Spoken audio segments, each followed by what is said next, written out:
My high school girlfriend refuses to leave me alone, Part 1. I fell in love with the girl with fireflies in her eyes. Liking boys felt like an obligation of being a teenage girl. So why was I in love with the head cheerleader, Rosie? Why did she make me feel like I was flying? Why did butterflies swarm in my gut? Do you want to go to the movies on Friday? Rosie asked, casually, leaning against my locker. Long braids falling over her shoulders, glistening golden skin, a noticeable blush blooming across her cheeks. She was trying to avoid my gaze. If you want to, or whatever. Yes, I said without thinking. Those fireflies, that ignition of dancing light in her eyes was taunting me. Rosie's smile made me feel like I was suffocating. Cool, I'll see you Friday. She winked and left me breathless. I wasn't sure when we became one. One date at the movies, one kiss, making out in the backseat of her car and watching Buffy on her iPad, transfixed by the fireflies. On the night of our senior prom, Rosie told me she'd been accepted to a college, halfway across the country. I shouted at her because even thinking about losing her felt like drowning. Go then, I stubbornly told her, refusing to meet her gaze. I don't care. In the corner of my eye, that warm glow of fireflies were bleeding down her face, tinged in her tears. Find out what happens next in Part 2. Rosie looked beautiful, like moonlight captured under a starless night, her dress pooling around her. Fine. She opened the car door and stepped out. I remember the soft thump of her sneakers hitting the road, her stifled sobs. Have fun being moody, my girlfriend said, snatching her bag. I'm going to dance with my friends. Before a careening truck slammed straight into her. I don't remember anything but the long winding splatter of red on the road where Rosie had unraveled.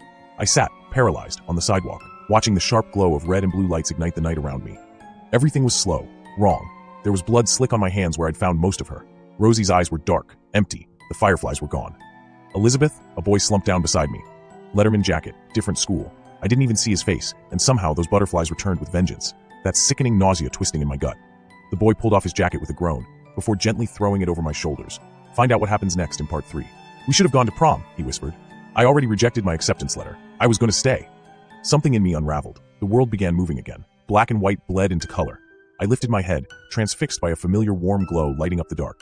The boy was completely unremarkable. Dull brown curls, freckles. But his eyes. I shuffled back, a scream clawing in my throat. Fireflies, ignited in the boy's eyes, dancing in his pupils. Sorry, he smiled sheepishly. Do you want me to find a girl instead? Rosie? I choked up her name like bile. He nodded, resting his head in his lap. When I was 12, I was a boy called Noah. A man took me from my room. I don't remember what happened to me. He took me straight home the day after, so I don't really count it as abduction. The boy sighed. Then I died, he said. My house caught fire. Find out what happens next in Part 4. His head snapped up, firefly eyes meeting mine. Then I was Rosie. I had a whole different life, a second chance. He moved closer, his hands cupping my face. I found you, Elizabeth. I found my voice. What are you? He shrugged. I'm a wanderer. He straightened, smiled, before the golden glow in his eyes faded. Watch. I screamed when the body went limp, dropping onto the concrete. I felt for a pulse before my trembling hands found blood hemorrhaging from him. He's dead. A girl's voice sent me to my feet, staggering back. A blonde danced over to me, grabbing my hands, faded tee and jeans, bloody nose, her eyes burned, a vivid eruption of fireflies. Prom? She smiled, pulling me closer. Come on, let's have fun. What happens to them? I demanded through the gutter of my throat. The people you take. The blonde's eyes darkened, fireflies bleeding into her iris. I burn through them when I take over, she said, averting her gaze.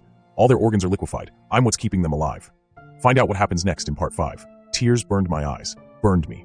So you're body snatching. Hurt bloomed across her expression. No, that's not. Her lips twisted. Do you think I asked for this? Her voice splintered. I'm sorry, really I am, but we can just start over. I turned and walked away.